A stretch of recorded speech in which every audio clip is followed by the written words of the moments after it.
Matt Gannon, yours. We are back. And usually when we're back, it is truly the first time we've started talking about golf all of the week. We just got off 30 minutes with the great extended wrists for the Chevron, which is upcoming. So this isn't hello for the first time because we just got off a great conversation. Shout out to wrists also to come on the pod. No pod experience, to jump in with the boys and take it in stride and give us 30 minutes of great takes on the upcoming Chevron. That's going to be tossed on at the end of the pod, so stick along for that. That was awesome, and a huge shout out to Riss for just being the man all around, but especially for joining us today. Yeah, as a pod for ball knowers, we know you'll be sticking around to the end because it's a segment you're not going to want to miss. One of the most knowledgeable people on the earth in terms of not even just golf, everything. And he's truly one of the most well-rounded people I've ever came across. So always shout out Riss for being a Vincerix member, being in the Discord, giving us insight on stuff we're not 100% dialed with across the tours, PGA Tour and everything. So shout out Riss. You'll enjoy it. Honestly, just skip ahead now. Just skip right to it if you want to get to the LPGA, and I would too if I were you. Yeah, honestly, because I'm just going to Vic clap JT, and then we're going to talk about Zurich, and then you're probably better off just skipping ahead to listening to Riss talk about the LPGA. Yeah, stick around for that, and then that'll all be up on the site. But Jers, I do have to start. I did it. I figured out the JT. Whisperer. I figured it out. And you said earlier in the week, your JT senses were tingling, and the thing you said about JT about how Harbour Town asks you to hit one shot, that was just the thing that really set me over the edge. Like, wow, this really does make sense, and I could see it happening this week, and it came solely to fruition. He did not have as many, what shot do I hit? What club do I hit here? Can I ride it up this slope? He did try to hit it off a few docks, but outside of that, he just hit the shot at hand. Griner told him what to do, and your call was absolutely perfect. He should have won by 2 strokes. He had that penalty, maybe even 3 strokes, and just a great wire-to-wire call. And shout out Justin Thomas for breaking through, a guy that obviously we've both been on this year, but you got him at the right time. I think it was also important that one of us was on him when he got his first win, because we've really dissected his game this year. We've shit on him a fair amount, but we've always done it. And I think people listen to the pod will know this. We've always done it from the sense of like, what is this guy doing? I mean, he's got every shot in the bag, all the talent in the world. Why is he not winning more? What is going on? And slowly but surely, and I think honestly for me, I started to pick up, I think it was last year. It was still when he was with Bones, so maybe it was honestly before that. They're just long conversations. Every shot, like the ones with Bones were every shot, literally every shot, down to like, do you see that car over there? Like, if I use the rubber of the tire instead of the metal of the car and I bank it off there, like that will slow it down just enough to roll down next to the pin. And Bones is like, are you talking about the M in Michelin, or are you trying to hit like the H on the tire? And like, it just kept going and going. And it wasn't something that I wrote up. And it honestly, it played a little bit. I won't say this was the ultimate factor, but Joe Griner has put more money in my pocket from a betting perspective than maybe any other caddy in the game. Like, I've hit a lot of bets. It has to be. Yeah, you've been on what, 3 of Max's wins? Yeah, and so I've always been a big Griner guy, and when you watch him with Max, he's direct. He's to the point. He has his own opinion. Like, he's not out there just to say yes to everything or just give the numbers. And what Max has always said, and about Griner specifically, is he's a great, firm, and fast caddy. He's so good at saying on a green where, and we saw this a lot at Hilton Head, where the ball's going to land 25 feet short, but that's actually where you have to land your wedge, because it's going to take one super bounce and then it's going to stop. Super bounce. Yeah. And so that was super bounces, though, especially on Sunday. There's a ton of super bounces at Hilton Head. Hilton Head was sick. Like, it was a good tournament. And like, especially on one, everyone coming into one didn't realize how bouncy it was, and all those final groups were super bouncing it over the green. And then except for Sibo, who was dialed with those irons off of rip, and he fell apart. But super bounces all day. Yeah, and I think like that wasn't a reason really that I had, because I didn't expect Hilton Head to play as like mini pine as it kind of did this week. But Griner is a great caddy, and Griner is the perfect caddy for JT. He went along with some of the conversations. JT took 2 clubs out of the bag on 14, and I almost threw up. I was like, because BSB, and we'll talk BSB, and we've got some exciting news about BSB, and it was an honor and a privilege to see him in that position and ultimately battling an outright against him. But it was tight going to 14. BSB was striping. I didn't see like any reason why BSB was going to stop striping. And JT took both clubs out of the bag on 14. And I was like, here we go. In the water. This is the same hole. We talked about in the last pod, my experience with RBC. Shane chipped into the water on that hole. Right. Lost a playoff. I had Tommy in Canada at RBC. Like the name RBC just sends a shiver down my spine of bad things are going to happen. But my comfort level was elevated because Griner was there. And for it now to turn out, I'm glad we did the pod today. Nice day. He's not sticking on the bag. What are we doing here? Yeah, and like they said, it was a temporary thing off rip, but some things have to change, and I think they're just a great combination because of what you said, like for the straightforward aspect of things. And who knows what? I mean, Griner is going to get on a bag. He has to because I don't think he's going with Max. We should definitely do a segment. Who does Griner go with next? Because he's too good of a caddy to not be on a bag. Is Griner top 10 in the dog rankings potentially? Yeah, I think we honestly should list him in the dog rankings specifically because when he's there, he wins. Truthfully, he doesn't get there too often, but when he does, his hit rate is high. Yeah, I think if we take Max and JT's dog ranking and just we might have to take Max out of the dog rankings because it might just be Griner.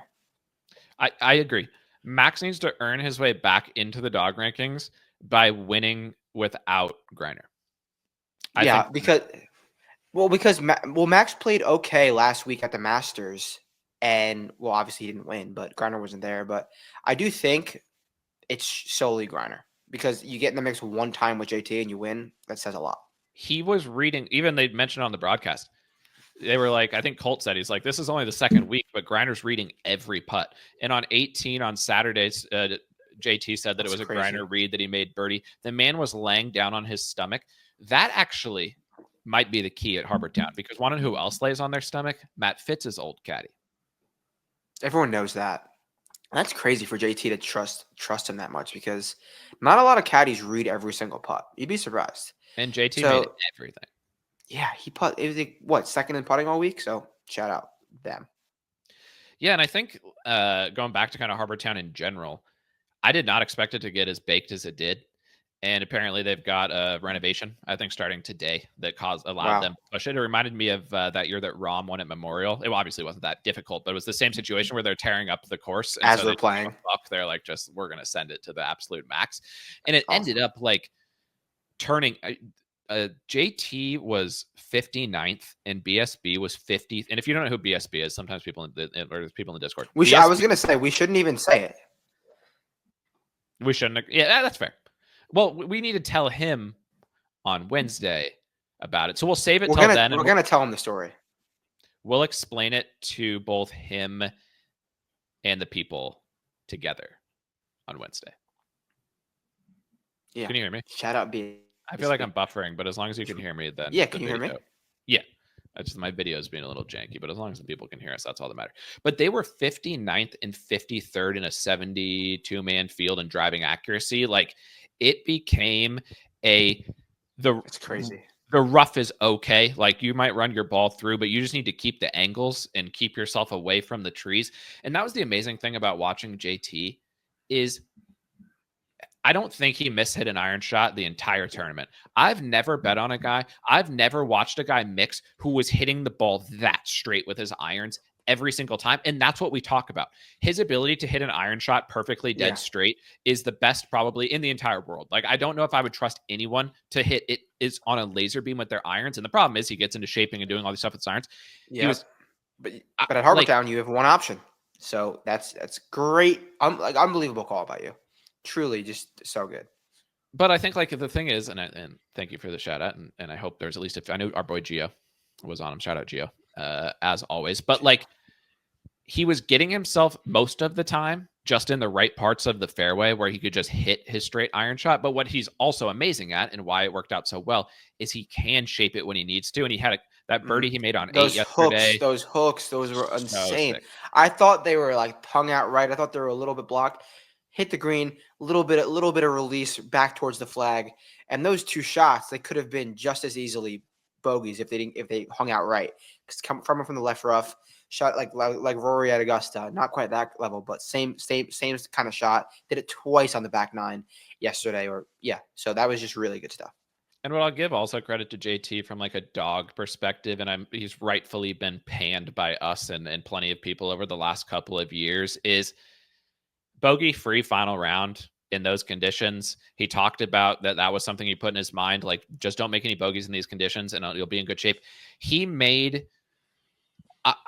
it was such a weird watch because obviously he got off to the great start, played generationally in the first round. And then he just still did so many JT things. He got a penalty.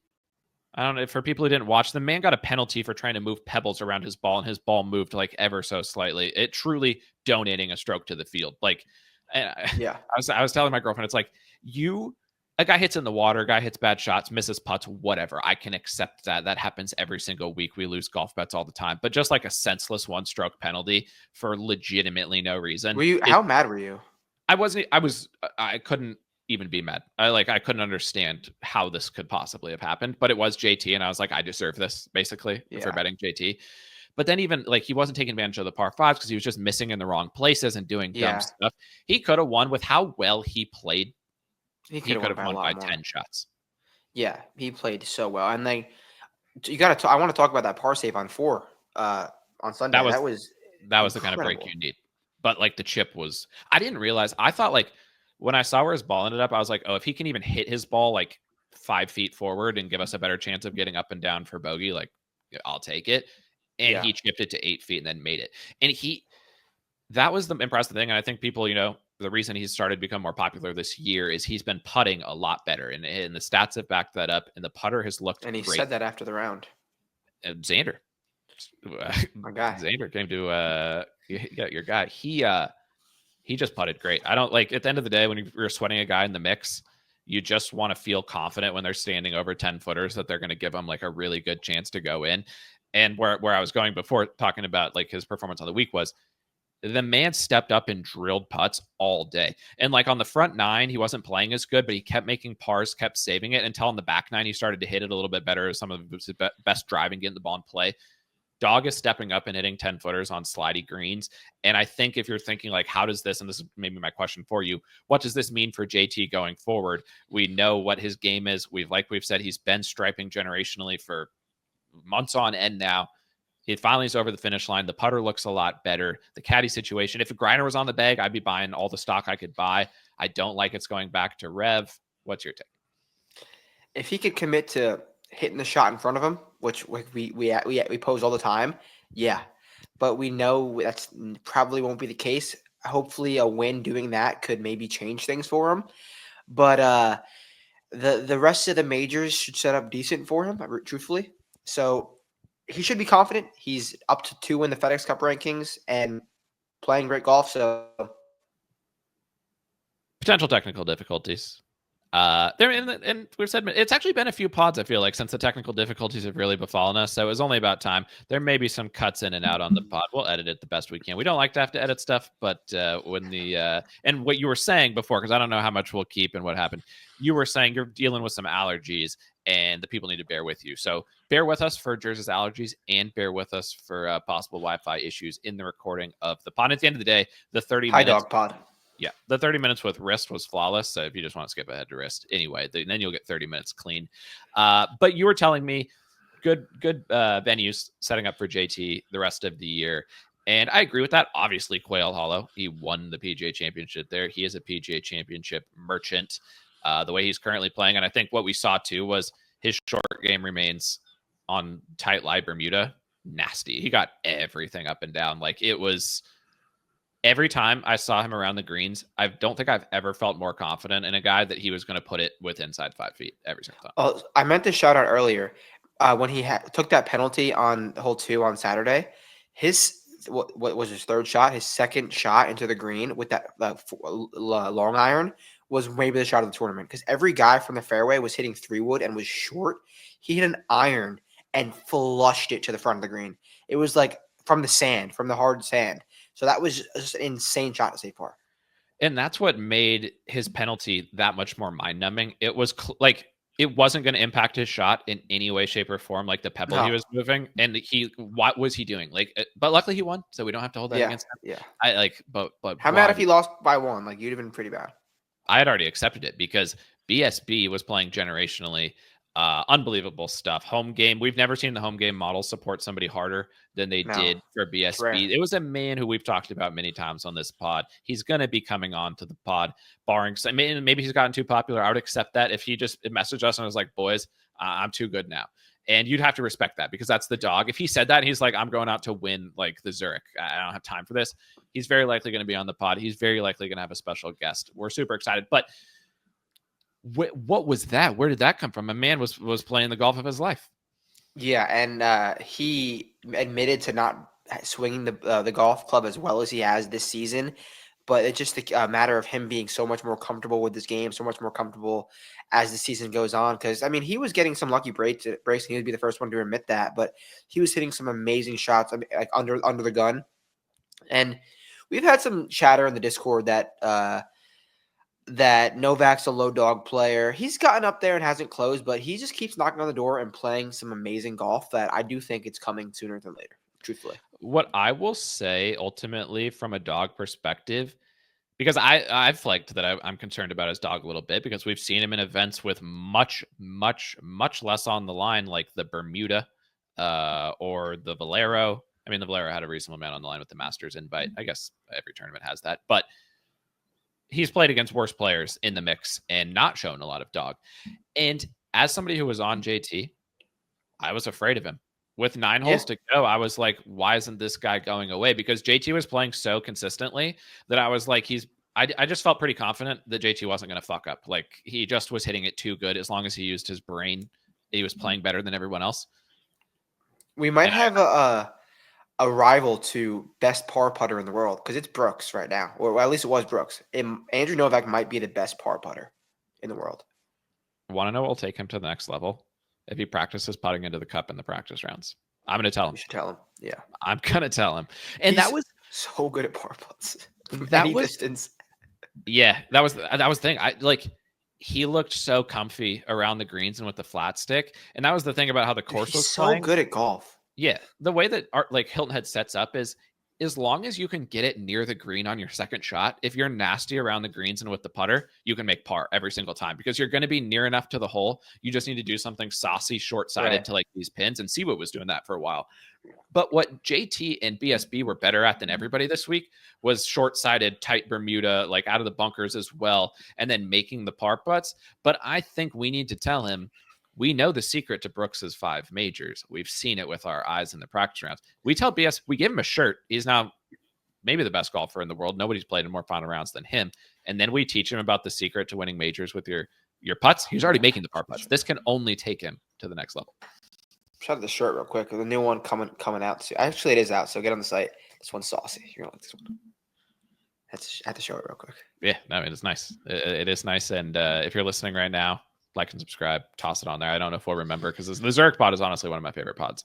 I love the Zurich. And so like and subscribe. We appreciate it. If you're listening on YouTube, Spotify, you're not listening on Spotify ever. That's not allowed. Like we don't figure it out. I still say it. It's still not there. We're sorry. We have so much, like, the people know. We shouldn't even do it.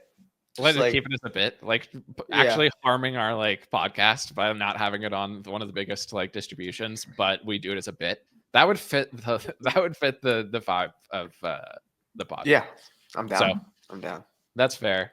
Until they sponsor the Viking Cup, then we'll get it up because they're a key to the Viking Cup. I think we take a stand against Spotify. The two of us, mighty old Vincerics, against Spotify. We will add Spotify. We'll put our podcast on Spotify when Spotify sponsors the Viking Cup. Yeah, and we could shake on it. We could shake on that Spotify. But nonetheless, if you enjoy it, we'd appreciate a 5-star review. Obviously, we got the site up and running as always. $34.99 for the monthly, $9.99 for the weekly. This week that means PGA. This week that means LPGA. Shout out wrist. Major season's finally here. The DP. Close call for Vincent. Sees the board on the DP. He does. He really sees the board. I've been struggling on the DP. I haven't hit any winners, I feel like the bets are good. They're mixing, but it's the DP. It always turns against you. But factually stating, I'm not doing well. But Vince, he hard mixes all the time. He got like terrible beat with Jordan Smith. I was questioning the Jordan Smith call too. Like, dude, it's Jordan Smith. Why are you betting in the 20s? Like, do you know this man? The dude almost wins. Like, come, that's Vincent though. He knows ball. I'm tempted. Like, I'm getting close. I'm probably if it had hit, I probably would have done this. If Vince hits another winner on the DP before I do, I'll just tail Vince Full tail. this year. Just concede the game. And then all Vincent. I might be with you too. Because I've said this before. I hope Vincent can make all the bets better than me because save me a bunch of time. But no, that is our goal. We've talked about it from the start of the season. Our goal is to build this betting robot to be so immaculate that Adam and I do not have to do anything. We submit him the information, and he prints winners on a weekly basis.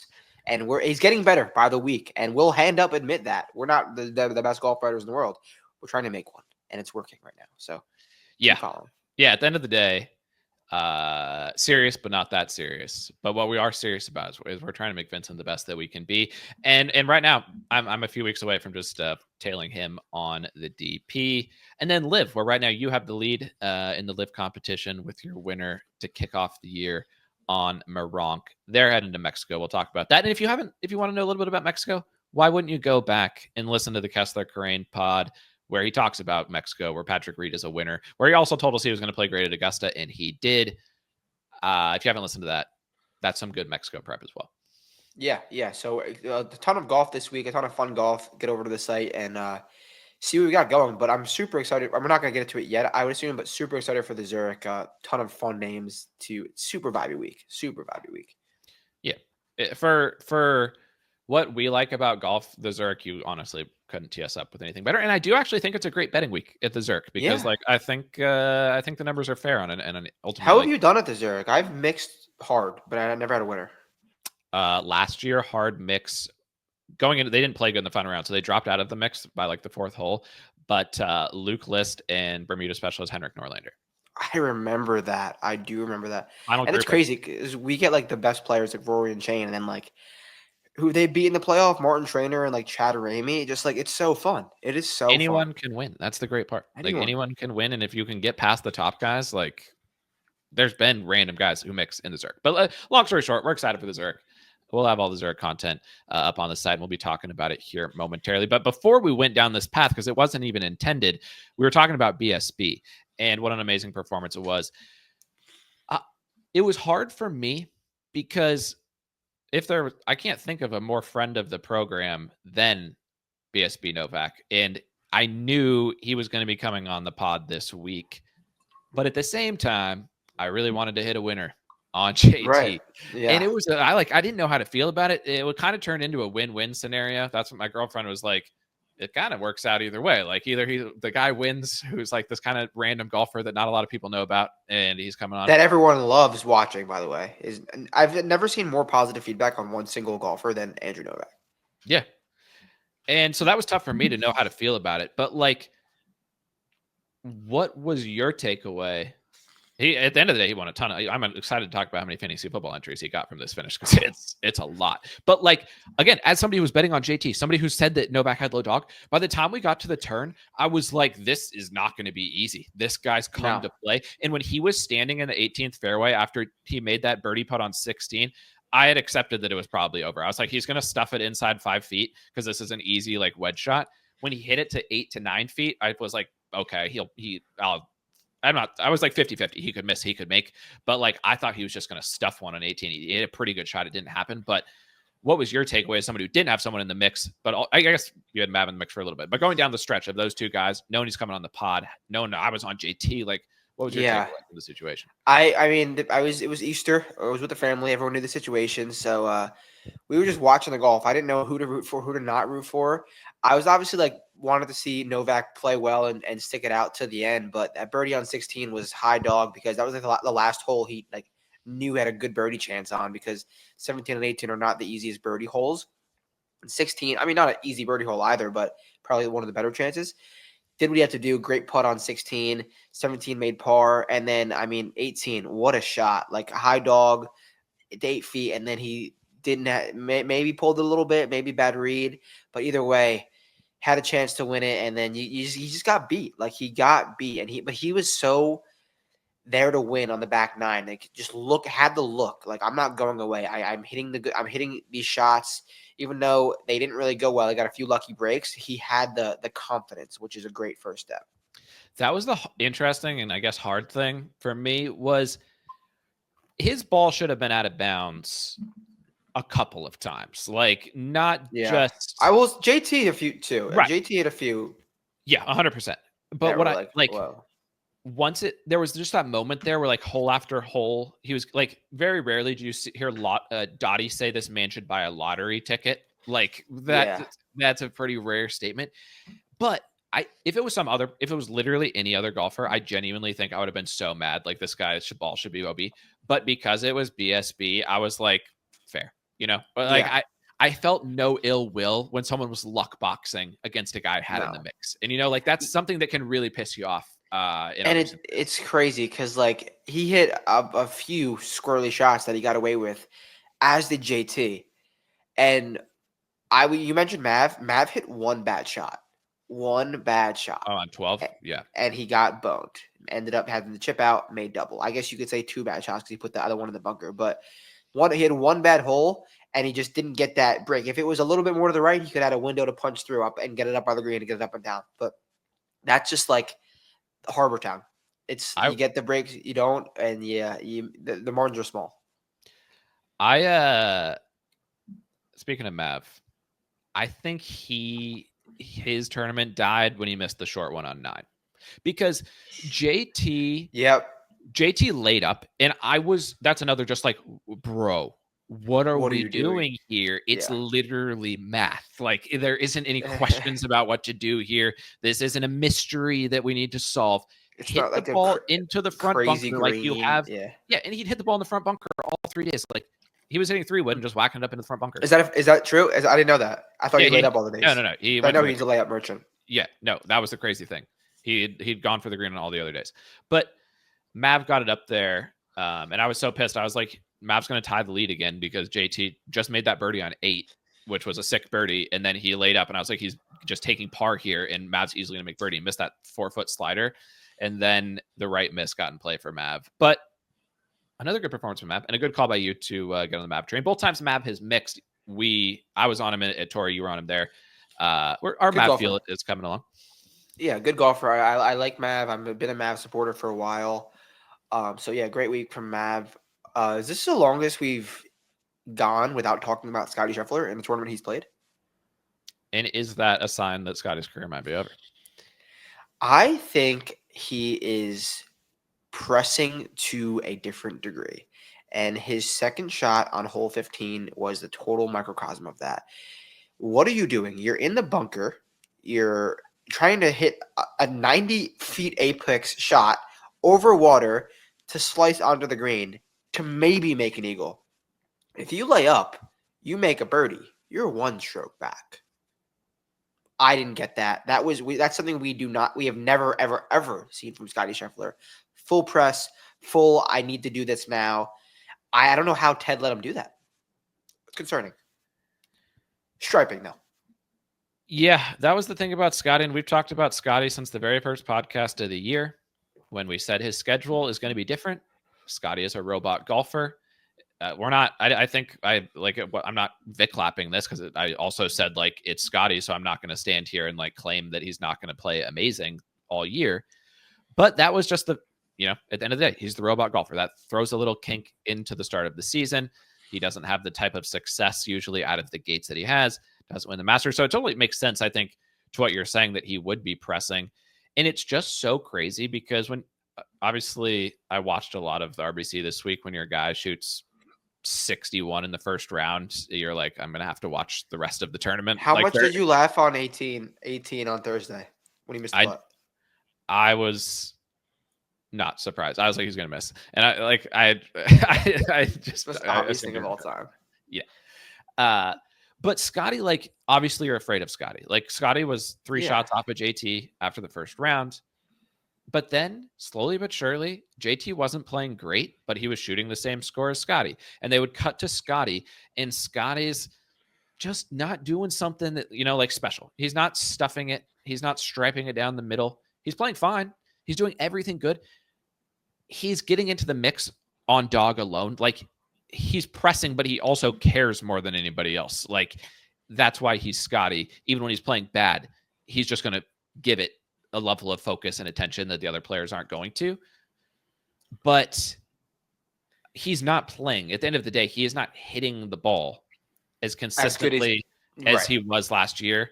And he's trying to overcome it. But I think at the end of the day, it's like not. Yeah, and he's not, by no means is he hitting the ball poorly. He was just degreeing last year in terms of ball striking. And he still finished, he was third off the tee. Third on approach, seventh off the tee, while losing a full stroke on approach in round 4. So he was hitting the ball tremendously throughout the week, and he's still putting fine too. Like, he's doing a lot of great things, and he's just like not quite there yet. Just not. At the end of the day, last year Scottie gained 3.1 strokes per round, tee to green. Ball striking, tee to green, 3.1, and this week he gained 1.3. So, like, we can say whatever we want about Scottie. He's not. Yeah, he's just not playing as good as he was last year, and that can change from week to week. And I think I said last week, I think a run from Scottie is coming. Like, I don't think he's far off, but it's just not there right now. No, not at all. And it's amazing with that said, that he still goes to 15 with a real chance to win. And as I was watching the whole time, all I was thinking was like, where's Scottie? Where's Scottie? Where's Scottie? Where's Scottie? Oh, birdie for Scottie. We're fucked. Birdie for Scottie. We're fucked. Like, he went on that little run. It's there. He's so close to being that player that he was 6 months ago. But just at the moment, not happening. Yeah, but just a very questionable decision and week from Scottie in that regard. I think it's coming soon. He's gonna play Texas next week? Could you see it? Yeah, he always plays that, right? I could see. No, he doesn't play the Byron Nelson. He plays Colonial. I'm just stupid. He's played the Byron before, though. Okay. What is he, 5-1 at the Byron? He'll be less than that at the Byron. Okay. Well, that's my question. So, or I guess thought on Scottie is that it's going to be hilarious that the Zurich pod's going to end up being the longest pod that we've ever done. But I think that perfectly fits like the pod to a T. But what we have talked about was Scottie. That has to be in the description, like in Twitter. The longest pod we've ever done. Zurich Classic. Yeah, 100%. Is that a few weeks ago before the Masters, like, I thought Scottie was going to be tough to beat because he's been putting so much better. But right now, and then what I was just saying was that, like, the tee to green consistency, the number of times that Scottie's, like, they cut to him and he's in the woods and then he hits like a 90-yard hook that lands like he's hitting unbelievable shots. He just last year, he was a human robot last year. And he was Vincent. But he could be again. Do you think his odds are gonna start drifting? Probably not at an event like the Byron. We'd have to dodge him probably at the Byron. But let's say that he's 7-1 at a major. Is that auto for you based on what you're seeing from Scott? And I mean, Boots changes things, but I've been saying that for a while. The last time he was 7-1, we hit him, or I hit him at Bay Hill, and I'm waiting for it to happen. It's a similar trajectory. Not playing his best. He was hitting the ball way better last year, but he was putting horrifically. So but still not playing his best, I guess. It's going a little bit like this now. If we can get to Quail or the U.S. Open without a win, he should get there. Here's my question. I love him. I like him better at Oakmont than I do at Quail, though. I don't think that's. I agree with that. He's also never played Quail, which is kind of weird. Like, if he wanted to, probably good. But, what was I going to say about Scottie? Oh, this is my question. Is Scottie, because you mentioned him pressing too hard. Yeah. Is he capable, like what he's been capable of when he's not at his peak tee to green game, is he's, again, finding a way to stay in the mix and keeping his name in the hat until as long as he can. Is he able to not get so pissed off when his tee, when it's not dialed for him tee to green, it literally blows his mind. Like, he ripped the club out of Ted Scott's grip to tomahawk it into the ground on Friday after the great first round. He's not able to string together just amazing tee to green rounds, round after round after round after round, like he was last year. Can he remain calm enough like to win in the weeks where he's mixing in the weeks where it's not all there? But like, I think that's one of the things about Scottie. It drives the man up the wall when it's not dialed. When he's not being a robot. Yeah, it is. It's tough because we've had that take for a while, how he gets so baffled when it's not going his way. And it's happening time and time again, and people are seeing it. Really, they're seeing like, "What the fuck, dude?" Like, and what are you JT doing? and Rory are winning. The guys who Crazy. like, I think that's a take too, and it ties into Scottie, it ties into JT. Is Scottie's robot season last year, I think, made some of the other top players realize like, we have to do something different because this guy is clowning us at golf. And then you add in the fact that Scottie has like the weird situation over Christmas that throws his schedule off a bit. And these other guys probably are just more locked in. And we're looking at now, JT is a winner. Rory's a winner. The Masters, Rory's won the Masters. The Players, Pebble. Like these big events, finally, something we've been wanting to happen in golf for so long is these guys a step below Scottie to prove themselves. I think there's been a perfect storm this year that sets up a really interesting bit of the year going forward. Is that domination of everybody that Scottie had? Yes, it still exists, but these other guys have to be way more confident about the situation than they were 6 months ago. Yeah, and I mean, I do think it's coming soon. He's going to knock one off very soon. But yeah, it was a perfect storm for this 2025 season for those range of despair guys, and we're seeing it happen firsthand. And hopefully, it happens a little more often because that's where we can hit these winners at these odds. Also, shout out Sungjae too. Best job in the world, Willie, when he chipped in on 9. I was like, best job in the world. Best job. It was temporarily. Sungjae kind of ejected. What did he finish? Did he? No, he was T11. He was never close to winning. But yeah, that chip in eagle when I thought he was two eagles on Sunday. Best job in the world. There was like a few weeks where it wasn't the best job in the world when Willie thought he was going to get fired, but it's now once again the best job in the world. Yeah, sometimes it's dark before it gets dawn again. Quail should be a spot that Sungjae mints money as easily well. C5 ever. Yeah, that'll be sick. I was gonna have one more thought about Harbour Town, about RBC. Bob Mag was -1. Was that your take? It one stroke away. But it reminded me of my take. Bob Tracker. Every time I go on Twitter, all I see is Bob Tracker now. It's like it's sick, to be honest. That's good. Was the range of despair delivered again? The range of despair has been delivering more this year than, again, the only players going back a long time now, for the last like at least season and now this part of this season, is under 20-1. It's only the Xander, Rory, Scottie range. And when the other wannabe golfers go into that range, the Collins of the world, the Ludwig, Collin. I'll Vic Lap fade in Collin. That was a good call. But I picked Xander, so that was my choice in the 10K. So I can't pick it that hard. But Collin, of the guys who have figured out how to win like against Scottie, now Rory and JT can at least say that they've done it. Ludwig can say that he's done it. Collin cannot say that he's done it. No, and that's been your take for a while. Tough scene from Collin Morikawa. Where did he end up finishing? He was, I think, in the 50s. T54, a 77 on Saturday, playing with Mav. Mav has to be like, I'm so much better than these guys. I should be on the Ryder Cup team. Mav should be on the Ryder Cup team. Yeah. I'm down. Tough scene, Collin.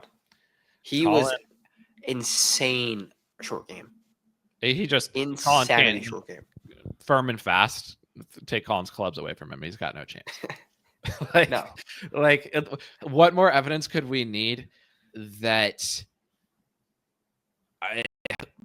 it's tough. It's tough because he should have been one of those players. I think JT fit in this range of players who didn't mix at Augusta, who you would have expected to show up and be on a mission. And changing the topic, but still on RBC, I'm obviously biased because I had JT and I've mixed it. Like I usually have guys in the mix at the Harbour Town for whatever reason. Every time after the Masters for the first couple of days, we're like, oh, fuck. Like, why is there a signature event after the Masters? Harbour Town is dope.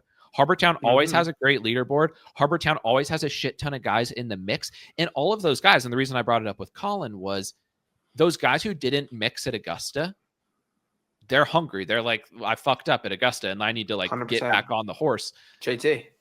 I think it's a great spot for it, and I don't know why they would move it. It's I think it's great. My friends, I always judge by like, do my friends text me about the golf or not, who aren't like hardcore golf fans? They were watching the playoff. Like, I think it works.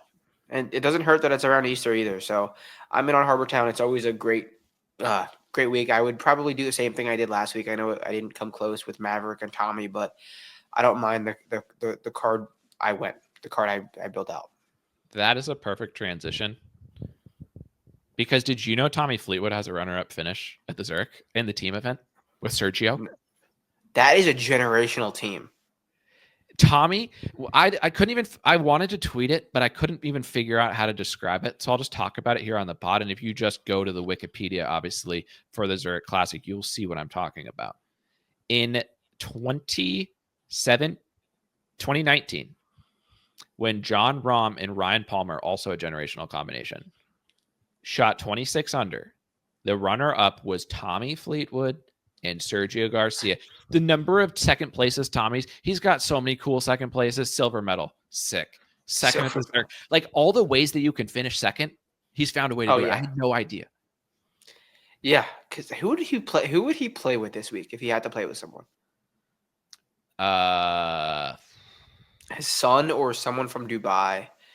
I don't know. I was worried that my take that his son was going to win on the PGA Tour is going to come back to haunt me just a week later, which would have been the same thing that happened when I said Tommy Dietrich was never going to win on the PGA Tour, and then he won the next week. I was like, that might be I might need to say that and then bet those guys because it's a curse, but it turned out not to be. Tommy shot on 4. We're like, what are you doing? Well, that's what I wanted to bring up Tommy for, was because I saw Tommy's name earlier when looking up the Zurich Classic history. And you were on him. You took the risk on Tommy at the 30-1 number that we like always shit on people for doing it. I thought it was fair because I considered betting Tommy too. It made sense. Yeah. I thought it was a fun number. There was people tweeting. The announcers always say it, like people go into the final. This is what I don't understand. People go into the final round actually thinking Tommy is going to win. And did you think he had a chance to win? What was your feeling about it? Not that I didn't think he had a chance to win. I just thought like I wasn't going to get my hopes up. I'm like, oh, like okay, Tommy's there. Do something good for once. Like just at least be there till 8. If he was there till like late, I would have been so okay. And obviously he birded 18. Obviously he birded. That's a lock. But like when you on 14, on 4, he went right at the flag. Right at the flag where and the flag was tucked over the water. Just if you're gonna bail out, what are you doing? Just bail out right. As soon as he hit it, I was like, go, go, go. Didn't even come close. In the water. Double.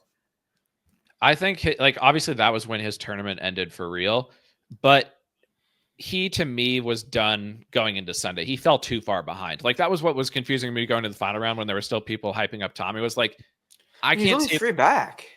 Too far back. Tommy needs a 10-shot lead to going into the final round. Like, yeah, okay, he can't win if he's winning. He's not going to win coming from behind against like a bunch of other top players. If he just needed to chase down one random guy, maybe. But like I went into the final round, my power rankings because we didn't even talk about Siwoo.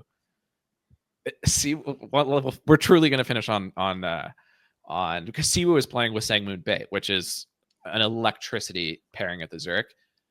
Siwoo sitting behind the 15th green or the 16th green. Did you see that?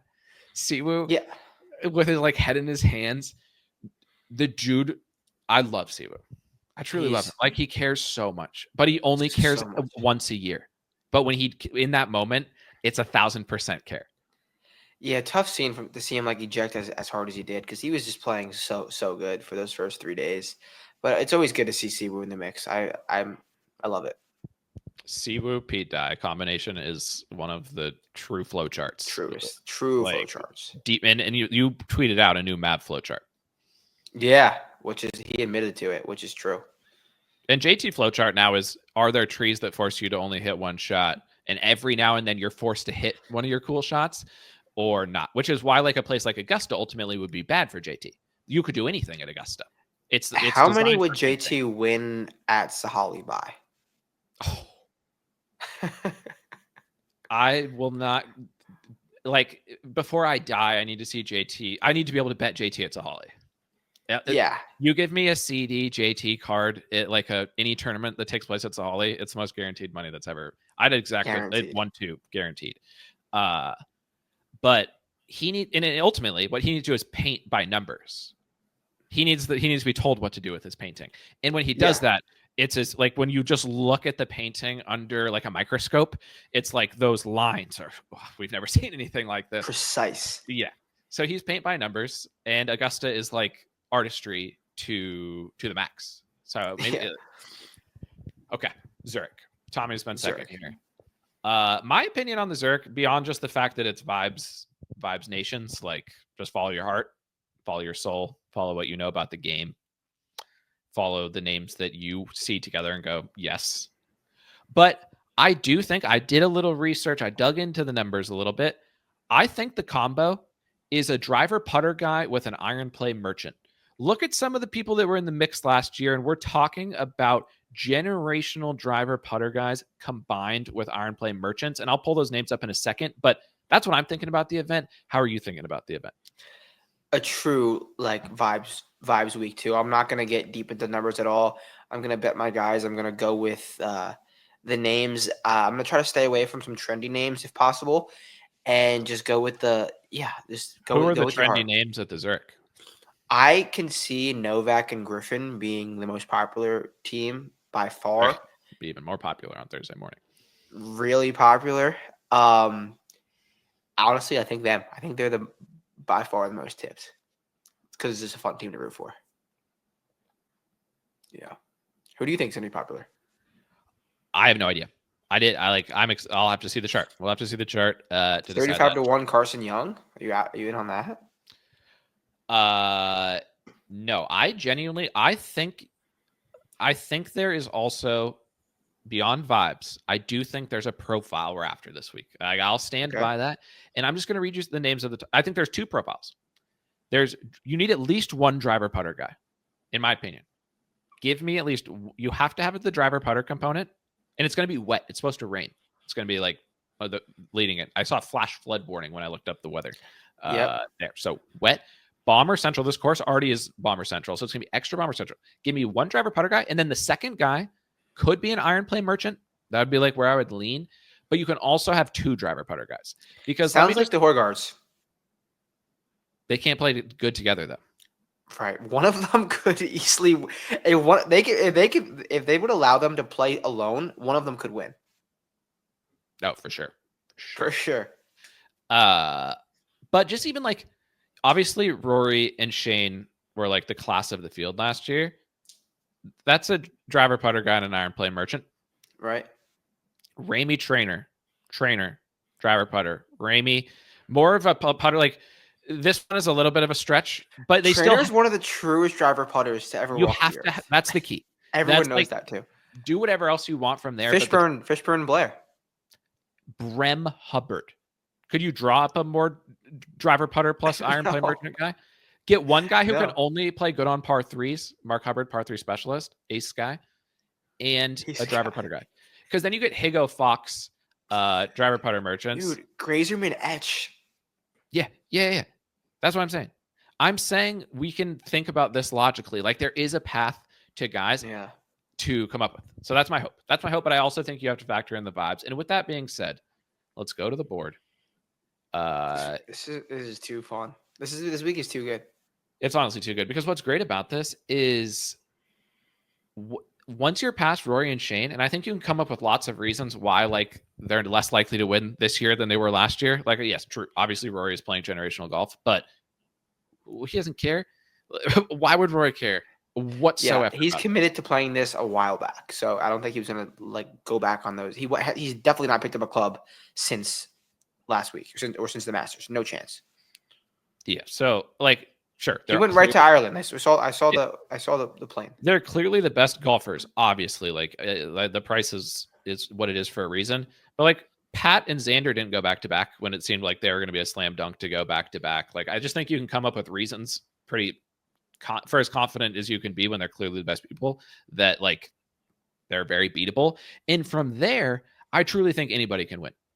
And then Yeah, there's only no. 80 guys, and you can literally build a card the same. You could build a 10x card. Like I plan on building a 9 to 10x card like I always do with likely guys down the board because Martin Trainer and Chad Ramey almost won this event last year, Jers. Right. Why would we Anyone like can win. it? Why wouldn't we just go down the board hard? Yeah. Because outside, Wow. so Rory and Shane, obviously, we don't need to talk about them. It is what it is. They're either going to win at 4-1 or they're not. But that's not going to interest us from a betting perspective. And I don't think like it's not that big of a threat. Like it's no different than when Scottie's 3-1. I think that Scottie's way more likely to win most of the time than they're at this number. Than these two. Yeah. So screw it. Like I'm going to bet this as I would a normal event. The next guys clearly like number 2 in the odds in their own range of 12-1 is Kurt K, who has not been playing as good lately, and Collin, who we just talked about. And Collin's played this event a handful of times and never really mixed, as far as I remember. What's your situation? Are you interested in them at all? It's no. I could see it, and I would feel like it could be a sharp thing and sneaky thing to do, but it's so much card equity at 12-1 in a very volatile event.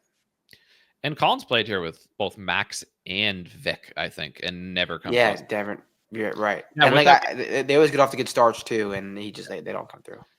And yeah, they could be first round leader, that type of thing, pop for a round. But we will say one thing we do know about Collin and Kurt versus with someone like Vic is they are boys.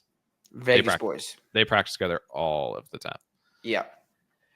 Okay, so we're passing there. The next combination is Tommy Dietz with Bob Mack. And these are all guys around 20-1. You can get 20-1 on all these guys. Dietz and Bob Mack, strokes gained Europe, strokes gained DP World Tour, strokes gained par, strokes gained Phoenix. Keith Mitchell and Phoenix, you're right. Keith Mitchell and JT Poston. That's a driver putter and an iron play merchant. T Moore and Wyndham Clark, the mega crew, teaming up.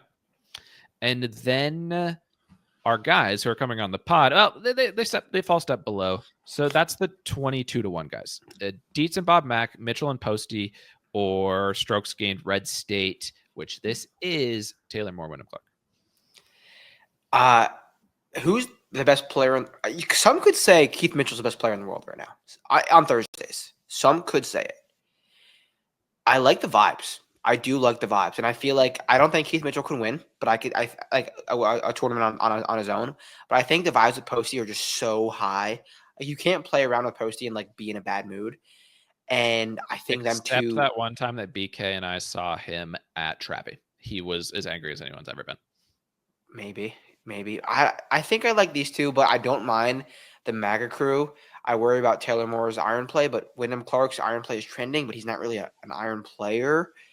I think I have to go with JT Poston and Keith Mitchell here. I agree. I don't think I'm going to bet it, but I agree. I can see myself starting there. Okay. We'll save the Novak Griffin. We'll talk to them. How are we supposed to know until we're literally going to speak to them, barring cancellation? Don't hold that against me if something pops up. Novak just almost won the tournament, but these were not things that we saw coming into the podcast. But I'm not going to give a statement on them until we have a chance to assess what their game plan is for the week. I will just say, when I asked Novak who he's playing with for the week, he said Bermuda Ben. He knows. He listens to the pod. He knows he's in the grocery store. He hears all the chatter of who you play on Bermuda courses. He's motivated to win. He's getting the best Bermuda specialist on a Bermuda golf course. We'll leave it at that. And that's the thing we didn't mention during the course keys. It's still Bermuda season. And this is a type of course where you definitely want to go to your grocery store and find out who the Bermuda guys are because you want them. Here, there's Bermuda guys all over the winning history here. Just last year, Shane Lowry, I would consider Bermuda guy. We've talked before, is Rory a Bermuda guy? Like even the big names who have won here fit the Bermuda guy trend. Cam Smith, Mark Leishman, get him on Bermuda. What did Mark Leishman just do on Bermuda? So one on Bermuda. Get the Bermuda guys as well. That leads you into the next guy, right? Well, and that's also why Keith Mitchell and JT Posty are interesting because you hear about that from time to time at the grocery store. But yeah, the next crew, rounding out the 20s, Ryan Teagues, Billy Ho, and Tom Hoagie. Billy Ho, love them. Almost had his first hole in one. He tweeted about it. I'm going to lose so much money on Billy Ho telling me his game is close every week. Like he tweets it every week, and I'm like, well, I got to be on him because how could I miss Billy Ho after he told me? But he's now tweeting it every week. That's tough. Yeah, he definitely has been saying that, but it is Muta. He loves the team event. He wants to win this so bad, so bad. And Tom Hoagie's won a team event before too with the so I think I like it, which should count as a PGA Tour win, by the way, Devo. But yeah, I like these two, Billy Ho and Hoagie. I will say I'm going to be strict on my I need a driver putter guy. And Billy Ho is like, and he's not a bomber driver putter guy. He's like off-brand driver putter, but they don't fit. What I need that distance this week, so I'm gonna fair, and that could come back to bite me, obviously. But that's like the stand that I'm gonna take this week and use that to put my card together. Okay, this is where it gets tough to choose because this is where it gets generational. The Hoge, these guys are all 33-ish to 1. I'm just going to give you a bunch of guys that, because like half the field this week is between 33 and 50 to 1. So I think we just talk about all these guys kind of as we go down them. They're so vibey. Let's start Hoges. Just give me the quick take on all these guys. Hoges. Perpetuity. That's it. Etch and Grazerman. That's another fits the mold. A lot of the people who have played well here together, either individually or as a team, have previously played good. They played all right here last year. That's a driver putter guy and an iron play merchant. Yeah, no, if it's the mold for sure. Makes sense. I can see them being popular. Sepp Straka and the other BG, Brian Garnett. Betting 35 to 1 Bryce Garnett doesn't fit right with me at all. Excuse me. Bless you. Bryce Garnett, dog. PGA Tour winner. So yeah.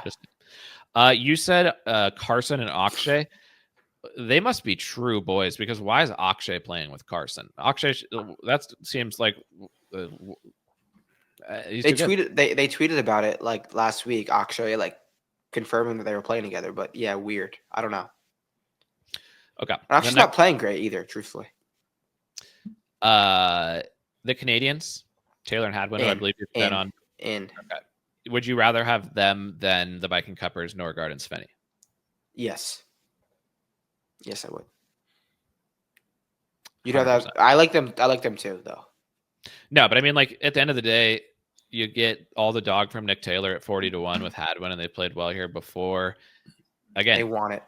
They don't fit the style of player that I'm after, but since they've done it here before, I can pass on that rule for them. So I'm intrigued for sure, but possible they'll be on the chart. Garrick Higo. 1 PGA Tour winner. Corrales. Didn't see it because I was watching JT, but tough scene for Joel Damon. Tough. I watched it. It was a mess. I had Toasty post 13 under like 2 hours before it all went down, and the course turned into the U.S. Open. It was like insanely difficult, insanely windy, and everyone just kept coming back. And I was like, damn, this 13 might look good. And then it came down to Garrick stuffing one on 18 to 8 feet and then missing the putt. But if he would have made bogey, everyone made bogey. He hit it to like 8 feet because there was a massive. The last hole of Corrales, like a two-tier green. He hit it to the top, and everyone was coming up way short or way long, and he just happened to hit a perfect shot and didn't make bogey and won. Yeah, I had Chan Kim, but then he ejected early, so I was out. Yeah. But final shout out Chan Kim, final group. He played terrible in the final round. Disgraceful, honestly. But he got in the mix, so good enough, I guess. But Fox is playing with Higo. Higo coming off a win. Higo now a 2-time PGA Tour champion, beating the likes of Chesson Hadley and Joel Damon down the stretch to win championships. What do you think about that? Can Higo go back to back on the alt tour? Like, what's the deal? The alt tour. I don't know. I don't see. I can see a world where Fox doesn't help him at all, or a world where Fox does insane. It's so volatile. They played good last year. 35 to 1. They played together last year. I thought Fox played with Potts. Who did Potts? No, Potts played with someone else. That's when we first talked about Potts. Trevor Immelman. Watch the pot. We should tag Trevor again since this is when he reached out to us. Okay, Carl. Hard ejection in the final round. But was playing good there for a while. He's teamed up with Mike. Popular. Mike Thor was also mixing in Corrales. Strokes can gained see them. Stanford. They're definitely 100% chart. Oh, I forgot the strokes gained Stanford. Damn, they're fucking boys. I don't want them to win. I'm not gonna be honest, but I want them to win. It's so hard not to go through every single pairing because they're all so sick. Like Toasty Highsmith. You want a driver putter guy and an iron play merchant? Doesn't get better than that. I mean, how did that come together? I feel like Toasty asked him, and Joe Highsmith was too scared to say no. That had to have been it. Buckets and Toasty. Like, I need it. If there was one event per year where there was cameras on every shot, I need this one because I like. How do those so good? Rory Cantor and Jordan Smith off of his runner-up finish at the China Open. It's so good. It's so good. Bermuda Max McGreevy so was. hard. Why can't McGreevy and Sam Stevens win at 50-1? No, I love them. I love them. We know Stevens wants to win. We know what this means to him. I'm down. Texas I will. So it's right now. No, but I think like just get a sense of how he's feeling about the week because if we get a chance to find out, we might as well ask him. Like Smalley and Bramlett are 50. It's so good. It's so. Want to know who's a Bermuda combination? Chandler Phillips and Jacob Bridgman. Yeah, they are. Craig Cummins and Chris Gotterup, strokes gained Oklahoma. I don't love him here, but I mean, I will say this: EVR and Bez are disrespected in the odds. They're not playing good golf, but they're disrespected in the odds. Are the Fitzpatrick brothers disrespected in the odds? 45-1, yeah, and they've talked about how important this week is to them. 60-1 on Bet Online. Honestly, because dude, they've been like 20 before. Yeah, that's what I was going to say. And Matt Fitz, best ball striking week since the Players of 2024. That's the type of information you come to the bot for. Okay, I'm going to skip ahead because we could literally talk about all these guys because they're all so good. Like you put the Frenchmen together, Pavs and Perez. But when actually, these two names are right next to each other. Here, looking at the odds, 80-1 on Twain Colley, and then 100-1 on Lashley and Springer. I was coming down here to say that if you wanted to give me an iron play merchant Bermuda guy alongside a driver putter guy and two guys who have played this event, not together, but have had success here, Kevin Tway and Bud Colley at 80-1 was the easiest bet I've ever placed. It's like, I did not expect you to be there, but the more I think about it, I'm like, all right, it makes sense. No one's playing better than freaking Bud right now. Like, he's playing so good. And one of the first things Bud's caddies ever said to me was the Zurich. Like, he mentioned this event. So they seem to be really trending in the right direction for an event they're looking forward to. Kevin Tway is not dialed at all, and that's why he's like that Bud's being held down. But it's driver putter. And it's Kevin Tway. Yeah. So that's my down the board, or my first down the board play. Any of these other guys under 100-1. I mean, we're putting Ricky Pooks together with Willie Mao. We're making birdies. Like, there's no question about it. I like where Meisner and Goodwin. They both went to SMU. Strokes gained Dallas. Yeah, strokes gained Dallas there, and also Celinda, Bomber, and Velo. Celinda and Bikes are playing. Bikes is playing some good golf, and Celinda's proven to get into the mix. I have a combination for you that only a couple. Oh God, there's so many. It's literally the best tournament that exists. Valimaki and Ben Silverman teaming up to just could be some safety hazards, but first I'm going to do a lock. Combination of safety hazards, and no one has made more putts than those guys. An insane team. One of true BSB, Ben Taylor, and David Skins. Ben Taylor went to LSU and is a Bermuda god. Kevin Kisner starting to play good golf again with Grayson Sig, who I bet at Muta. At the terrible bet. Kisner loves this event. Your boy Thornberry, one who fucks on Bermuda, Hayden Buckley, 751. Yeah. And at the end of the day, you say these guys down here, and it's like, how are these names any different than like all these other random guys who are playing in this tournament? Jackson Subes and Pearson Cootie. Love it. Chris Ventura. And if you have the chance, If you have Rosner a heavy. chance to leave work this week, you find a way to get down to New Orleans to see Chris Ventura and Antoine Rosner golf together. That would be the number one pairing I could possibly think of in the global game to watch play. The global game, yeah. And then while you're out there, you see Pete Malnati playing with Russell Knox. It gets it. And then you get to see Angel Ayora play with Del Rey. Wait, Del Rey's in this event? Holy shit! Del Rey could Best drive event a of the clear. year. Yeah, hell yeah, you can. It's so good. Your boy Onishi, who's been playing good golf lately with Rakuya. Rakuya, birdies. You want birdies? Dude, Onishi was T18 at the Corrals. You were so early on Onishi, but he might be a talented player. Yeah, I'm gonna just keep riding him. So yeah. Oh, and I guess random Euros of the week. We've already talked about so many of them. But the randomest Euro of the week is Montecero playing with Del Solar, Mr. 57. So good. Del Solar, yeah, it's so good. I'm in. I'm in all of this. That's the Zurich. That will be great to watch this week. And the coverage is usually pretty good at the Zurich. Like, it's a normal event. At the end of the day, the way it's covered, it's on CBS. Dottie will be there. Hopefully, it'll be great. It'll be great. Hopefully, it is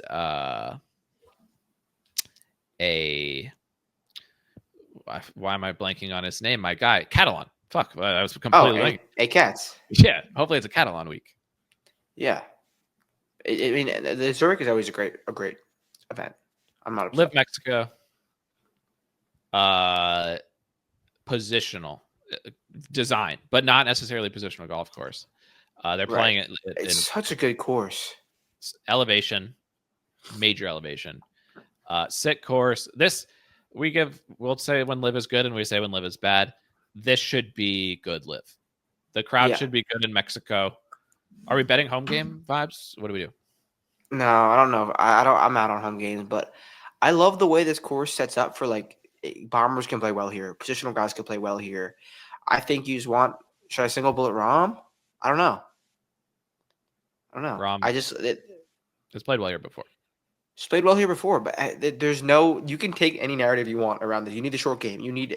It's a great golf course. Where are there odds anywhere? Yeah, hold on. I didn't even look at odds. I'm just looking really quick because I need to know what Brooks' odds are.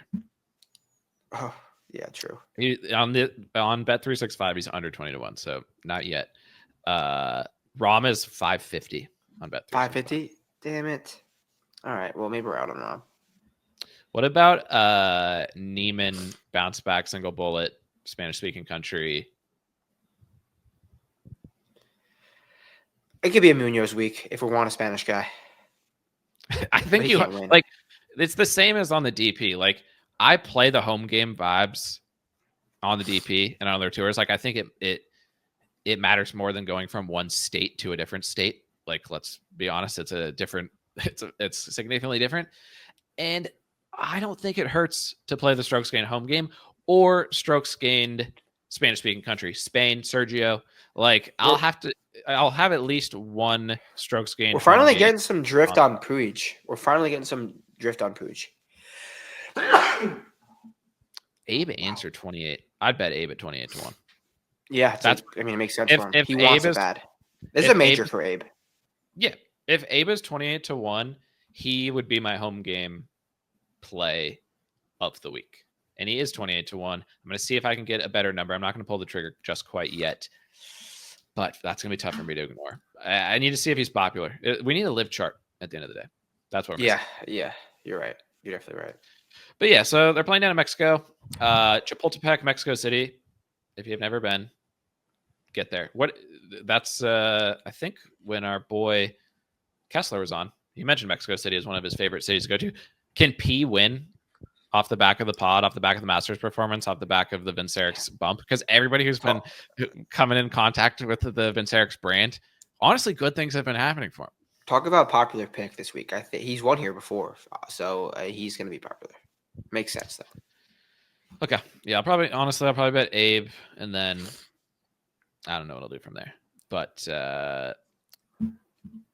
That's my plan for LIV Mexico. And then the DP. Like I said, I'm just going to go look at what Vincent does. It's a new course. Yeah, it looks like you got eyes on it. What's the consensus? I think you want there's trouble, but I think if you could bomb it over the trouble and not be all off the planet, just a good total driver, I think should set up well. Get ready for like a 25x card. It's gonna be good. And want to know who talks about the DP at the end of our pod is Wrist, who's going to come up right after this, and that's what's next. Stick around because there's another 30 minutes. If you've been here for an hour and 10 on RBC, on the Zurich, on LIV Mexico, why not 30 on the Chevron this week? LPGA Major Jers. I'm excited. How are you feeling about it? You're gonna just hear how I'm feeling about it. We're both excited, so enjoy Wrist for sure. You're gonna definitely, if you want more Wrist content, maybe he'll get on the pod more. But exciting week. A lot of this could be our best pod of all time. So stay watching and drop a comment after you watch LPGA. And now, extended Wrist.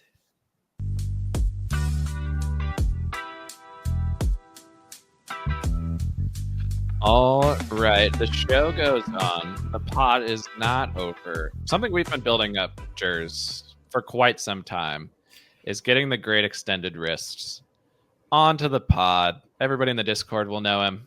I think you've started to expand your Twitter posting very, very, just a little. But I've seen you on Twitter a little bit more, Mr. Extended Wrist. The voice of the LPGA here at Vince Sarix has been the voice for a while, but I think we made it official this year. And we've been talking about when the first major comes. We've been talking about when is it actually, because I think we've thought it's been coming for a long time. It's actually here this week. Sir, welcome. It's great to finally have you on the pod. No, thank you guys for having me. That's effusive praise, given that I think that this week was my worst handicapping performance, my worst card that I've ever done since, whether it was on the Discord or on the site. So I'm glad we had a few winners to start it off because that was ugly. Yeah, but sometimes it's darkest before the dawn at the end of the day. And it would have been a shame for you to have like 1, 2, 3 on the leaderboard last week. You come on the pod for Chevron and you've already used all of the juices for good. So I'm excited. And I'm also, this has been true of the LPGA coverage all year. And since you've started posting about LPGA in the Discord, I'm a consumer of the information as much as anything else because I'm learning. I'm getting up to speed on which type of golfers on the LPGA Tour play better on one course versus the other, but still a novice by every measure. And I assume there's a lot of people who will be tuning in for the first major of the year this year, don't know much about the players, don't know much about the course. I think our goal today, talk a little about the course, the type of players you're going to have an eye on. And then obviously all that stuff is going to be up on the site for everybody. The LPGA content free for everybody to go on the site and check out. And then also updates in the Discord. Let's just dive in. Chevron, first major of the year. I think it's moved. Was it last year or a couple years ago that it moved to this new course? It used to be they used to call it the Dinosaur in Palm Desert, Palm Springs area, Rancho Mirage. And then 2023 was when they moved it to the Houston area, Woodlands. Cool. And as Jers will know, that's kind of I've got two connections to this event in the sense that I was just down in Palm Springs last week drinking in maybe the history of this event. Then my girlfriend's from Houston. So we've got some connections here to the venue, to the event. And if I remember correctly, the move to Houston to obviously Chevron, big in that part of the world, more money, change of course. That's kind of was the driving force for this change. It had been in Palm Springs forever. Yeah, I think that Chevron was basically ready to pony it up. I think it was Nabisco that was sponsoring it before. A bit of a shame because, I mean, maybe we'll get to it later about, if we want to get philosophical about what is actually a major. But as it stands, this is the first major of the year. And it is really to make it full circle. I think Kessler Crane plays out of the Woodlands like regularly. So it's just a real Vince Sarix full circle moment for the first LPGA major of the year. Yes, and that is a question for the end. I texted you. I need your actually. Let's get to it right out of the gates. Power ranking of the LPGA majors. Is there 5? How many majors are there now? Which ones count? Which ones don't count? How should we be thinking about that? Officially, there are 5. There are 5. There's the U.S. Women's Open, the KPMG LPGA, then the AIG Women's Open, British Open, whatever you want to call it, the Evian in France, and then the Chevron here. So again, this is where we're going. How do you define a major? Is it history? Is it venue? Is it atmosphere? All of the above, money, field size? I don't know. But I think that the U.S. Women's Open, probably the most prestigious. If I was a player, that's the one I want to win. Has the most money, has the most pedigree. I think that's where you go. I am partial to the British Open because, believe it or not, this is I only found this out a couple of months ago, and I should know better as a self-respecting Canadian. The Canadian Women's Open used to be the fourth major. It was sponsored by Du Maurier, the old Siggy company. You'd see them on cool racing jackets, you know? Okay. If the Canadian Open counted on the men's side, Rory would have a handful more majors as well. So well, how do we factor that in? That's what people are wondering. Right. Well, at least he has 5. But anyway, so Du Maurier, the cigarette company, no longer was able to sponsor it. And then they just said that the British Open, which wasn't a major, they said, we'll take it from Canada and it goes to the British Open. So is it the Canadian British Open? Maybe. I don't know. But I do like the British Open, the way that the links play. I think for the women, it plays better than for the men. We don't see it being overpowered and links golf being, basically saved by wind. But the KPMG, the equivalent of the PGA Championship, is really cool. They're putting a bunch of money investments, trying to create its own identity. It was also number 1 when it was at Sahalee. Whatever, was that last year that it was at Sahalee? That was last year. Instantly made it number 1 last year in the power rankings, but overall might be a couple steps down. That's what it sounds like. I think it is, if you get any of those 3, I think KPMG they're putting a lot of money into the women's game. They're creating strokes gained. They're adding all the data so people like us can, catch on more.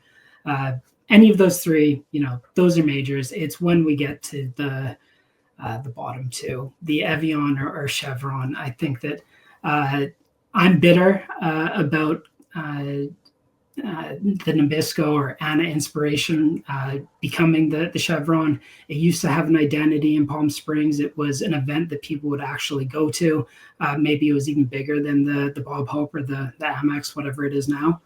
And then it kind of just got plucked and put in this Nicklaus design course in just outside Houston. But whatever. It is certainly a major test. The course might not be that fun, but it is a test. And at the end of the day, as we've said, somebody's going to win the tournament. We're going to be betting on it. We don't care if it's the most important major or the least important major. It's a major nonetheless. You just talked a little bit about the course. I will say I know nothing about the course. So as somebody who knows nothing about the course, we'll get into the players that fit in a second. Style of play, it sounds like it's a tough test for the ladies. What should we be on the lookout for from course handicap perspective? So I looked at the LPGA website, and as is a bit of a running bit, what is listed as the yardage is not always the case, but they have it listed as 6,900 yards. Par 72, 4 par 5s, 4 par 3s, 10 par 4s, and it's big, it's beefy. The number one metric is, total driving, strokes gained off the tee, but definitely an emphasis on distance.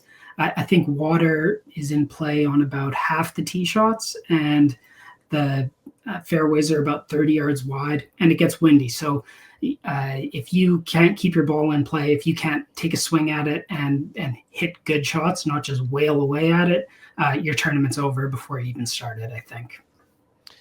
And last year, it's been 2 years there. So it's been Nelly and Lily Vu have been the winners at the new layout.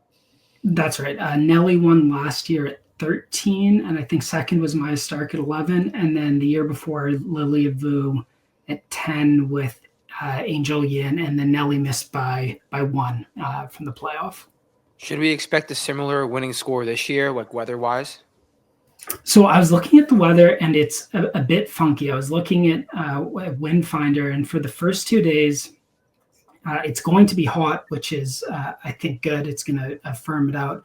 It looks pretty windy. Sorry, I'm being rude and trying to pull it up here, but the mornings. So for Thursday, Friday in the mornings, the wind is calmer as a baseline, but gustier. And then in the afternoon, it's steadier but less gusty. And then on the weekend, it's going to be 15, 20 mile per hour wind. So I think it's gonna be a test. I think that it's gonna be in that same high single digits, low double digits. And just like purely on taking out the fact that maybe that it's a major, and we'll talk through some of the names at the top of the board, but we're talking distance. We're talking what sounds like, not just bomber spread all over the place, but a true total driver biased a little bit towards the distance side. Add in some wind, medium level scoring to difficult scoring conditions. I'm thinking short game probably comes into play. Who are just the names of players, on the women's side who, taking the odds out of it, just pop up in your mind as somebody who's watching that tour on a weekly basis who fit that style of play? Nelly, we could probably stop the podcast here. We don't go into any further detail. You bet Nelly at Chevron, you're probably going to do better than I will this week. Alim Kim, I think she has a 9th and a 4th here. She is, I think she's first or second total driving. Yelami No is really, really good, and she's a really good iron player as well. Carlota Saganda, again, she has I think a 6th and a 12th here. And so if you're looking at, I just pulled it up as you're asking me, that the 3 players that have the best course history, maybe say for Gino, are the 3 players who are leading in total driving. That's Carlota, Nelly, and Alim Kim. So it kind of is that simple. And if we're betting Alim Kim, we're betting our first round leader, because she is a first round leader merchant based on my following of the LPGA Tour so far. Certainly this year, but I think she is 3rd or 4th in strokes gained this year. Okay. So, and she won. So she's how about our winner, our stud, young Rio Takeda? Because she's having a great season thus far, but is this not a course for her? This is a course for her, I think. Right. So this is the interesting thing about the course is maybe it's not that interesting, but for our perspective, interesting. The course is similar to, so it's Bermuda greens, it's Bermuda fairways, and it's sort of like Memorial Park with the the shortish, maybe 1 inch rough. I'm betting kind of overseed, it's not too hairy or whatever. And so you want a bomber, basically? Is that what you're saying? Yeah, but there's water where there's not water in Memorial Park. Okay. Right. But around the greens, you sort of have the runoffs. And trust me, I'm going to get to Takeda. Once you get onto the greens, the greens have no nuance. Like, they're fast, they're firm. But if you can hit a good shot in there and you hit a good putt, it's going in. They're not hard to read. And so when we saw Takeda win at Blue Bay in China, there were really big sections. But once you were actually in the section, they're really straight. That's the same thing here. I was rewatching some of the footage, and it was crazy how with Bermuda or POA you see a little bit of wiggle. There's none of that. If you have a 10-foot putt, and you hit a good putt, it's going in. I think that Will Zalatoris actually won the U.S. Junior Boys here in 2014. So, if he can presumably play well, maybe say no more.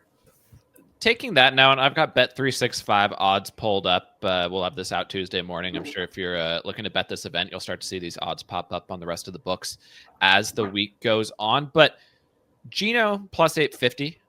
What I'm seeing here on Bet365, Nelly at 10-1, based on what you just told me, that obviously she won here last year. The course fits her to a T. Should we be surprised that we're above single bullet territory here, or what? How should we be thinking about the top of the board? Lydia Ko at 12-1 looks like those are kind of the trio at the top. I think this is where sometimes I can get a little bit too cute or a little bit too exotic. It's not just you. We're the same way. We do this every week with the experience. Yeah, okay. Well, that wouldn't make sense. This is not the Masters, but every year in the Masters, you see different, content creators or podcasters, and they look for the sharp edges, they look for the sexy pick, they look for Shane Lowry at 66-1, and what happens is. And what happens is the best golfer who's been playing for the last 3 months, who's won that year, wins. And who makes more money? It's not the people who are golfing or betting golf weekly. It's your friend's brother who just wants to throw $200 at Scottie or $200 at Rory. It's frustrating. And unfortunately, I think that this week is kind of similar to that. I was just looking at Gino's, her recent form, and, she's no slouch off the tee. She hasn't won on the LPGA, but her form in recent LPGA events, it's 9, 5, 4, 12, 2, and 3. So she did miss the top 10 once, but she is constantly going off at like minus 105, top 10. It's a money printer right there. Does she have any? I have 2 questions about Gino. Does she have any major wins? And do you have strokes gained from her name switch from when she did not go by Gino? Was she better as Gino? Ooh, I think she's better as Gino. Okay, I want to. I haven't cracked the before and after. But the heater that she's on right now, I think that Gino is better than Ataya. Okay, that's big. That's big. And so, assuming that, and I couldn't agree more, and I hear you out on when you're betting every week, you kind of stick to how you normally bet a tournament, even though it's the majors, and that's, the Masters, perfect example of that. Like, if you're doing content every week, if you're betting every event, you're probably not going to go to the top of the board, and we'll see. Obviously, you'll have your card out this week. We'll see where you end up. But if you had to choose from the top of the board, the Gino at 8 plus 850, Nelly at 10-1, and Lydia, who I believe you're a little bit of a Lydia whisperer. Who are we going with at the top of the board? I'll give you the case, and then I'll give you a quick blurb on it, because I haven't truly decided yet. I want to see if I'm going to throw a single bullet, and for a major week, I want to see what the weather's like, wait for the tee times, that kind of thing. Otherwise, it could be a pretty short week. But Nelly, the last 3 weeks, she got knocked out of the group stages in the match play. At the Ford, she was the live favorite on Saturday, and then she looked hungover. Like, she looked like she had a bad night on Friday. She was dropping clubs and then just like totally ejected when she was right in the middle of it. It was really weird. And then last week, again, she was, still, I don't think she was ever the live favorite, but she was close, and started hitting a few, hit an iron shot in the water, kind of was losing it a bit. I mean, again, you look at the course history, you look at it macro, it's probably smart to bet Nelly, especially I think she might be 11-1 in some places. Yeah, she's 11 on 365 enhanced. So, and there could be a better number tomorrow. I mean, that's a good number, but this is kind of similar to the Masters thing where you're like, well, I don't know. She doesn't look like the Nelly that she did before. But with this tournament, the last 2 years, the winner has been the best player. They've had wins prior to coming in, and Lydia is the only one of the big 3 that has a win. And if it is really windy and there's an emphasis on scrambling, I think that there's a 16-1 on her out there, which is not terrible. I love her under the gun too. We had that bit when Lydia was under pressure, just absolutely steady as a rock. So she gets the lead. I trust her with it from the little. And she can do it on talent alone. That is the big thing. Is there any of, I do this to jurors sometimes, and you got to try to remember some of the names I dropped. But tell me if any of these jump to mind. I'm just going to list some of this next tier of players, and then maybe you can toss us on some long shots. But let's go to this next tier. Jin Young Ko, you mentioned Lim Kim, Minji Lee, Charlie Hull. I know there's probably people who don't watch a lot of LPGA, but they know Charlie Hull. They might want to be behind her this week. Angel Yin, honestly, don't know how to say this first name. Heron Ryu. How am I saying that one? Heron Ryu. Lauren Coughlin's a name that at least jumps out to me as someone I'm familiar with, I think, from the NLU connection. Ayaka Faru. Any of those names? Any of that kind of second tier, the range of despair that we need to be keeping our eyes out on this week? Unfortunately, like all of them, I think. The reason they're there is because of the current form that they're in, or the pedigree that they have. So it is, if you're not going single bullet, I think that we do have to kind of pick a few names from the range of despair, unfortunately. But Lim Kim, like I said, she has a 4th and a 9th. If she wins, and I'm probably not going to be on her because it makes too much sense. I think right after she won Tournament of Champions, there was a future on her at 66-1. I'm not going to bet her at 24-1 now when, I think maybe a hot streak has happened, and at least that's what I'm going to say. I'll look like an idiot on Monday. You can clip that if that's what happens, but I'll miss it there. Jin Young Ko, I've been saying she's going to win for a while. Don't really love the fit. Again, she could win on talent alone, but I don't think I really love it. But Hayran and Charlie, I think maybe has a winning problem. But a potential low dog situation. I mean, you said it, not me. Okay. But I mean, she's been in the final group, I think, twice this year. I think in Arizona and then Singapore, and she did not look good. But she's a good scrambler. She's a good putter. She's a good driver. She can play in the sends wind. it off the tee too. Can send it off the tee. I mean, it makes a ton of sense. But if you guys don't like betting Tommy in majors or PGA Tour events, then I'm not going to bet Charlie. I also want to ask you about Se Young Kim. We've been on her a ton recently, and she's been playing decent golf. But just give me the quick case on her. What's her deal? Kind of bad at putting, which here I think that you have to putt well to win here, but you don't need to be a good putter to putt well here, if that makes sense. Okay. What's the deal with Lexi Thompson? I thought she was retired. I thought so. She's playing more golf than she did before.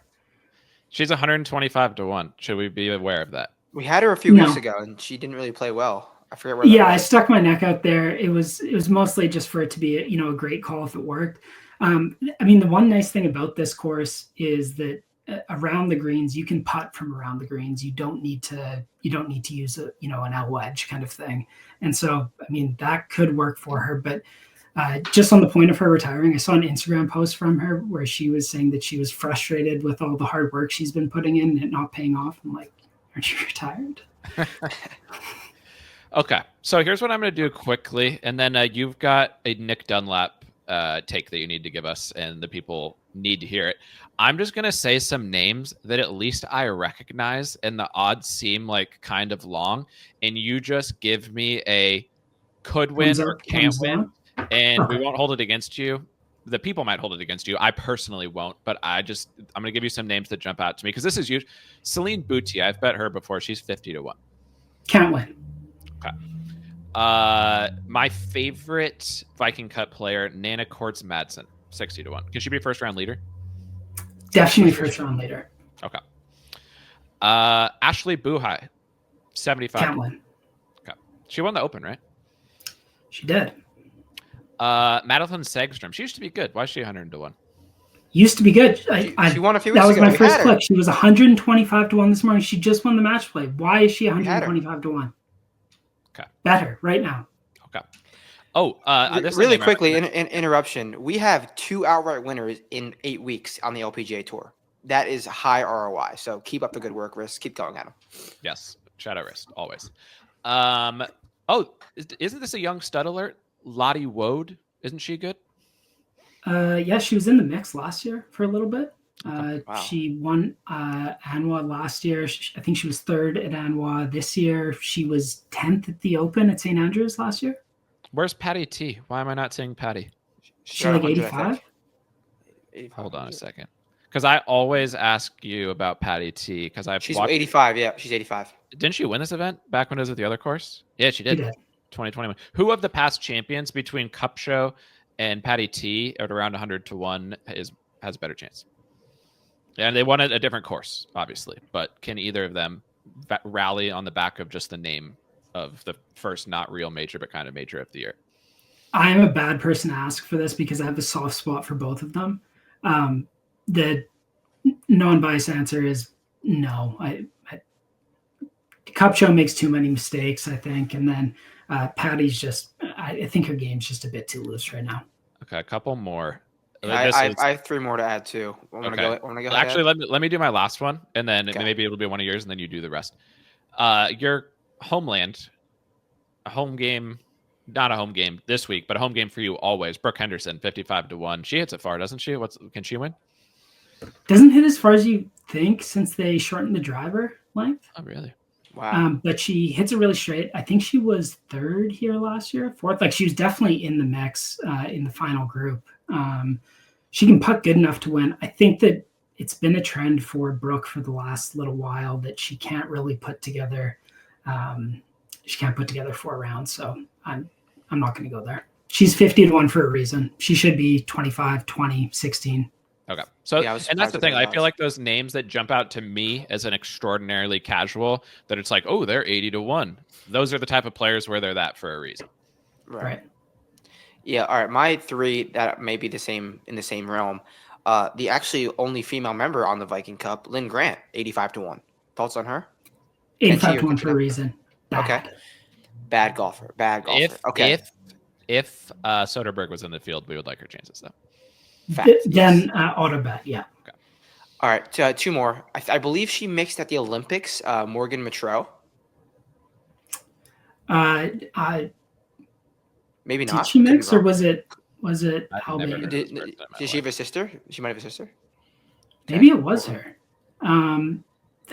I have not seen her name near any leaderboard. I thought you were going to ask me about Maya Stark, who finished second last year and is 140-1. And is on the Viking Cup. So I have one more too. Mega long shot, but young stud, Alexa Pano. Yeah, everyone's rubbing my nose at it. She can't hit an iron shot. She's a YouTube golfer. Okay. That's all we need to know. This is very important information. Gabby Ruffles. That's the last name. 250-1. Why do I know that name? Because we bet a lot. Yeah, exactly. She was good on the West Coast. Last year. Kind of been off the boil. Tons of talent, but I don't think that so here's the thing with this course, and this is where it kind of goes to, again, not the Masters, not calling it that, but it's not a course where you can just find it for 4 days in a week. Like, you need to be in form, or you need to be, an elite talent. So I think really, if you're shrinking the pool, you look at, who's top 5 in strokes gained this year and who has a win this year. I think that leaves you with Gino on the LET, with Lydia, and then with Alam Kim. And I think you just kind of don't be scared to single bullet. Don't be scared to single bullet if that's where you're. But don't rush also. So. You need to process. Yeah. But don't be scared. And we'll let the process play out, and we'll get it up on the site, and we'll have the full preview, some early leans. But sometimes we post it late, so they're not technically early leans, but you give your thoughts on some additional players, even the players you're not betting, allow people to kind of see what you're thinking elsewhere, usually at the top of the board. And then your card will be up there, as Jers has said. Great start to the year. 1 pre-tournament winner, and then 1 live ad, as you said ahead of time you were going to do at the match play, which was awesome. That's the chevron. But what's important here as well is we've talked about a lack of nuance. You mentioned Houston. Nick Dunlap is close to our hearts always. And you texted me, believe after the first round of the Masters, and I was in a dark place as a guy who's declared that Nick Dunn is going to break Jack's record, and I was worried, and I thought it might be career over, but you have an answer. You're a swing psychologist. Rumor has it you've got Jers on the way to shooting even par. That is not a rumor. That is true. Okay. That's going to happen. Okay, that's true. You have the answer for why Nick Dunn is off the planet. No one understands how he's losing 10 strokes off the tee. No one understands how he shot in the 90s. You understand it. You have the answer. He just needs to call you. And if Nick Dunn is on the phone right now, what do you say to him? Stop bending over so much in your backswing and release the club sooner. He is holding it like a wedge kind of thing. Let's release it and get it out in front of us. He's so stuck. He's more stuck than Tiger in 98 kind of thing, but same talent. And Tiger won a lot of majors. So maybe the record's still alive. He might do it. So Nick Dunn is effectively, just because he shot 91 at Augusta, he is on his trajectory. He's 1998 Tiger Woods. So we're going to have down That's year. Right. Next year won't be that much better, but then Grand Slam. Well, I mean, Tiger fixed his swing. I don't know if Nick Dunlap's done that yet. Well, he's going to call you, and then he'll right. Okay. And so then it'll be good. So yeah, you texted me a breakdown of what he's been doing wrong with his swing. It made sense to me. Let's get him on the phone. Let's get things dialed. Mr. Extended Wrist, it's been a pleasure to have you on the pod. It's always a pleasure to have you in the Discord. to have you posting on the site your LPGA picks. Chevron this week. When's the next major after this? When are we going to be talking again? The U.S. Women's Open. That's serious stuff. And that is end of May at Erin Hills. So who knows? That'll be a good. Wisconsin, We should boost that up. We're not sure if that one's going to count this year either, unfortunately. But Erin Hills for the women should be a much sterner test than it was for Brooks in the game. We will see. Honestly, the major setup is not that great, but there is the Women's Open is in Wales, which should be cool. Oh. Of course, I've never seen. Okay. Who's do you have any picks for us on the DP this week yet? I know you're a DP master as well. No. Okay. Bombers. I'm with you on Bombers. Casey Jarvis. Why not? Yeah. Casey Jarvis 81. Call it there. Jarvis every week. Okay. We plan on going 15 minutes. We went 30 because there's a wealth of knowledge from Mr. Extended Wrist on the LPGA. If you're betting the LPGA this week, you should. At the end of the day, if there was ever a week to bet the LPGA, do it this week. Watch the Zurich Classic. Watch the Chevron. It'll be great. See you next time. Thank you.